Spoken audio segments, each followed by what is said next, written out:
Welcome to the Meow vlog. We're back in the crocodile farm. Tingnan nyo. Ang daming mga buhaya, ang daming mga magnanakaw. But we're back and ready to attack. We'll bring justice into this corrupt system and we will bring justice to the Filipino people.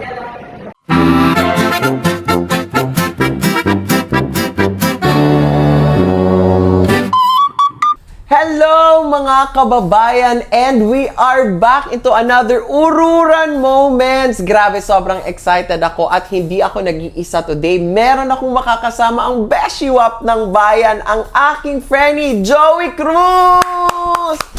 Grabe naman, pinaghandaan mo, friend. Pinaghandaan ko, friend. Nagpagupit ako, friend. Grabe, iba ang look mo, iba ang aura. I love it. Grabe, at for sure, mga kababayan, love na love nyo rin ang makakasama natin today for this episode. I'm very sure. Yes. I'm very sure. Lahat ng ugat ninyo lumuluwag pag nababasa nyo to sa social media. Favorite na favorite nyo rin siya dahil sa kanyang authenticity. Correct. At walang takot. Walang takot. And he's Bax! Kaya nito maglakad mag-isa. Kaya.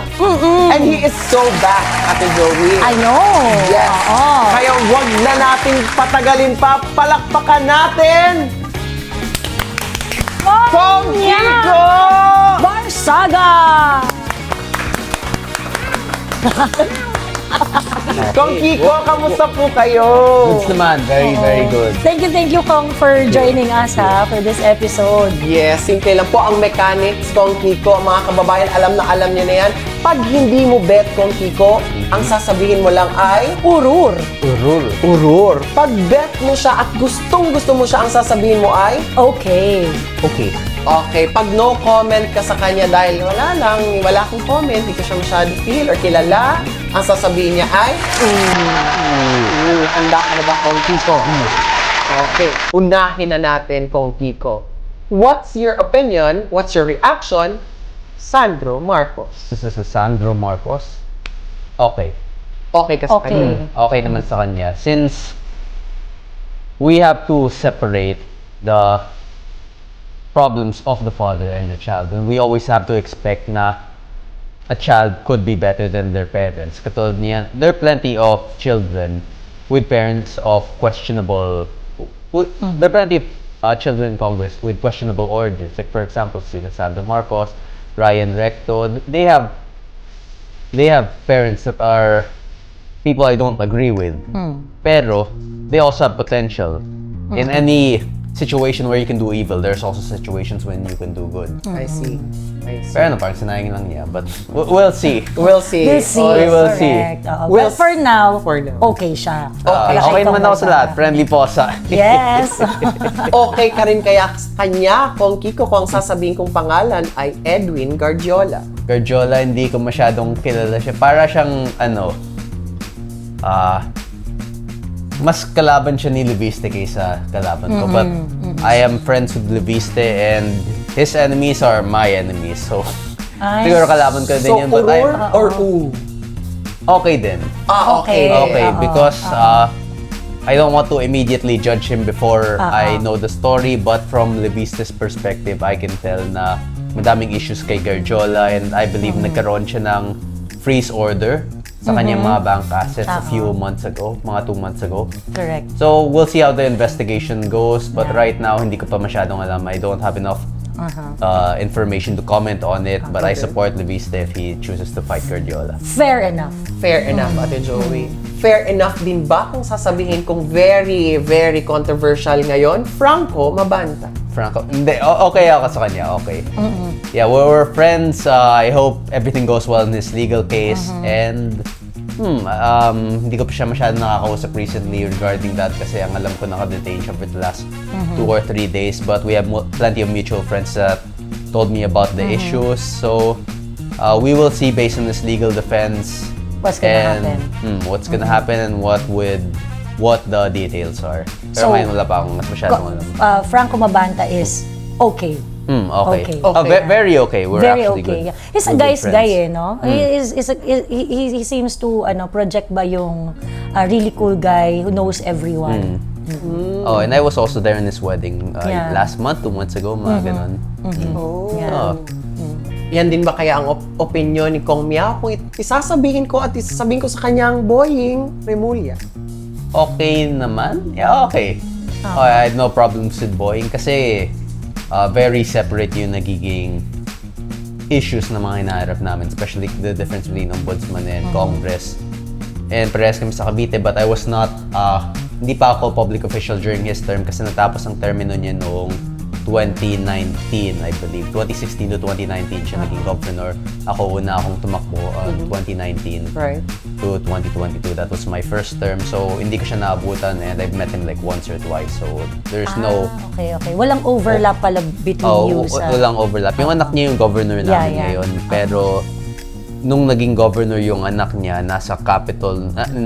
sa provincial capital, congressman naman ako, so I don't see. Pero yung kapatid ko at yung anak niya, magkaibigan sila. So, it's not really complicated relationship, pero hindi kami masyadong, there's no real connection. Right. Okay. May real connection din ba sa emotions mo, feeling mo, kung si Rodante Marcoleta ang susunod na pangalan? Rodante Marcoleta, well, I haven't met him that much. Pero okay siya sa akin. Okay siya so, sa'yo. I'm good friends with Congressman Marcoleta. So his father, I assume, would be a good person like him. And very, they're also very supportive of our anti-corruption initiatives, especially nung nagkaroon ng flood control issues. Flood control investigations. And siya yung unang actually, sa unang na nabanggit ng pangalan ni Martin Romualdez, and now the investigations leading to that. So he is doing his work for the Filipino people, and he's actually siya yung isa sa pinakamalaking anti-corruption figures ngayon. Got it. Okay. Ate Joey, urur, okay, or ano kaya ang sasabihin niya kung ang pangalan na susunod ay si Janet Garin? Okay din. Well, alam naman natin ang laki ng overpopulation issue sa Pilipinas at nakatulong siya doon with her dengvaxia. So we don't have... but in all seriousness, Hindi ko tuloy maintindihan bakit sila galit kay Kong Kiko. Ang bait-bait ni Kong Kiko. Okay siya sa lahat, di ba? Actually, nag-joke nga ako doon eh. Di ba yung dengvaxia dapat siya, it is used to prevent dengue. Right. Yes. But no one gets dengue in heaven, so the children that she sent to heaven will not be getting dengue. Oh my God. But like in all seriousness, it's also deciding on whether it's negligence or hindi naman criminal intent because it's unlikely na plano niya talagang mamatay lahat ng mga bata doon dahil sa dengvaxia. But there are also other issues involving her. Like for example, yung like siding with the majority and everything. She's a current deputy speaker. She was very close with Romualdez. So, but like you separate the issues from the person, you have to be okay with them. At kung sakaling hindi ka okay sa kanya and you consider them as your enemy, that would just make you more inefficient in combating them. Like for example, pag inisip mo agad na masama ang isang tao, may dala ka ng galit laban sa kanya. At pag may galit ka sa kanya, hindi mo siya matatalo. You can't beat someone that you're angry at. You have to be composed when you want to defeat an enemy. Correct. So, from my perspective, I just consider kung ano yung mga nagawa niya, ano yung ginagawa niya, and then just make that a part of herself. And that's really a good point, no? And you just really have to isolate kung ano man yung responsibilidad niya dun sa past action niya and separate the person entirely vis-a-vis yung responsibility niya na kung ano ba yung ginawa niya. For example, in the rollout of the vaccine program, there are things that she has to be answerable to. But at the same time, you separate the person so that you would be able to define exactly kung ano lang ba talaga yung ayaw mo sa kanya. Para alam mo rin kung ano, di ba possible, baka may ibang bagay siya na ginagawa na you do not have to tackle anyway. Yun lang naman yung issue eh. So, doon ka lang dapat. Kasi. Galing. Eto na, Kong Kiko. President Rodrigo Roa Duterte. Okay, very good. Actually, nabanggit din kanina yung sa naging first interaction namin. I've never actually met him then. But nag-send siya ng video greetings nung konsyerto lang ako during my birthday. And very inspired ako. And that made me actually want to work harder. And it's a good feeling na the president would take his time to actually greet a counselor on his birthday. Meron kayo, Cong, na physical encounter ni PRRD? Was there an opportunity for you to meet in person or mag-usap or something like that? No, because when I started politics, 2019 na yun, afterwards, nagkaroon ng pandemic. Lockdown So, na. So, I did not have any opportunity to meet him. Kaya, so okay. Kasi puro online na after eh. Online Oo, after. online Nagkaroon na. ng pandemic, Correct. puro online na lahat, diba? So, Yes. wala nang masyadong face-to-face na event. So, I did not have the opportunity to meet him. To meet PRRD. At least, nabati siya ni PRRD nung birthday Birthday niya. niya. Oo. Correct. Kaya mga kababayan, okay. Sa 8 tao, okay. Wala tayong narinig na urur. Kay Cong, okay Ang bait-bait ni Cong. Ang bait-bait ni Oo. Cong. Abangan natin dahil sa ang susunod na segment natin, Kong Kiko, hindi namin i-mention ang pangalan. We will let the public think kung sino itong mga taong ipapakita namin sa'yo. Okay. And you will give comments and opinions kung urur ba, okay, or ooh. And then, pwedeng i-explain without necessarily revealing kung sino yung pinapatungkulan mo, Cong. Yes. Unahin na natin. So, like, paano yung segment na to? Pinakita ko sa'yo ang name. What do you think about him? Okay, ooh, or urur? Urur. Okay. Sino kaya doon ang inokay ni Cong? Bakit siya okay, Cong? So ano to? Tao ba to? Or... Yeah, We will let the people okay, guess. parang sasabihin ko yun.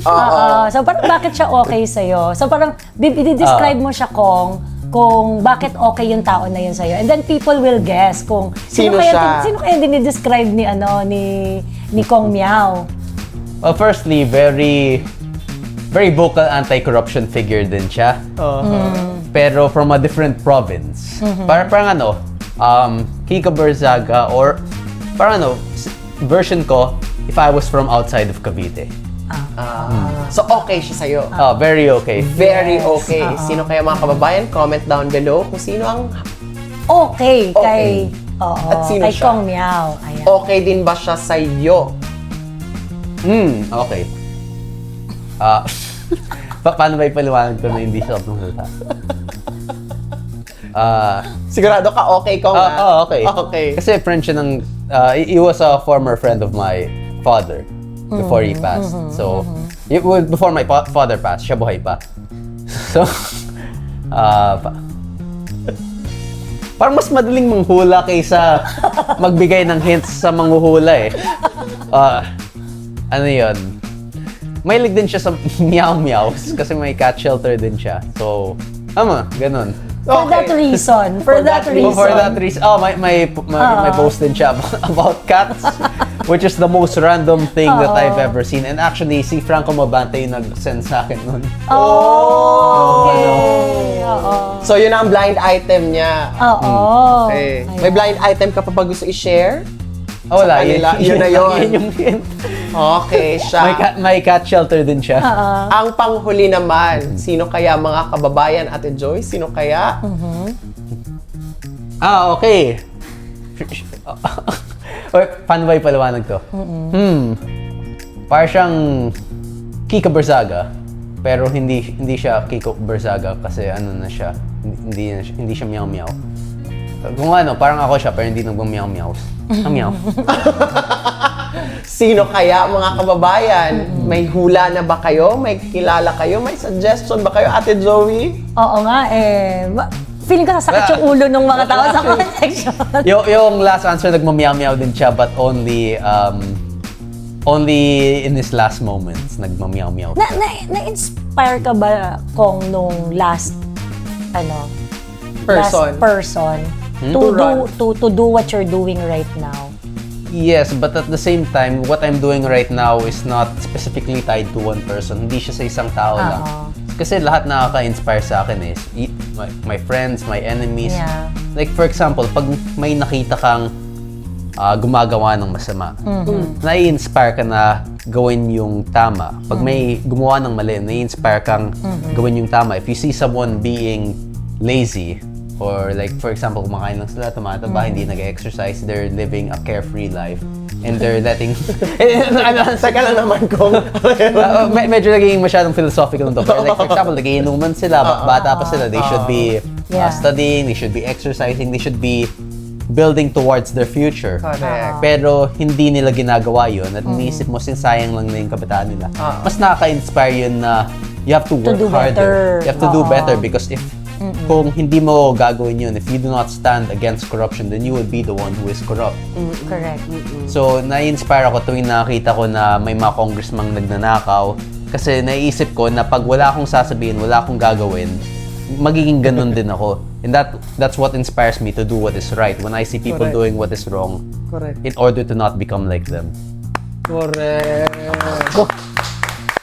Marami tayong natutunan. Oo. Ayan. Any words sa ating mga kababayan that you want them to remember, Kong, now that we are seeing you again? Well, Congress Meow is back. Anong oras, kailan ba ma-release? Tonight.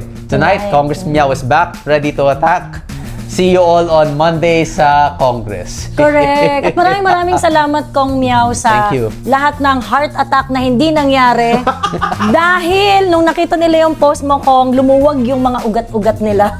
Oo, at maraming nai-inspire sa'yo, Kong. Maraming salamat. Palakpakan po natin, Kong Chico! At And mga kababayan, sabay-sabay nating sabihing, Urur!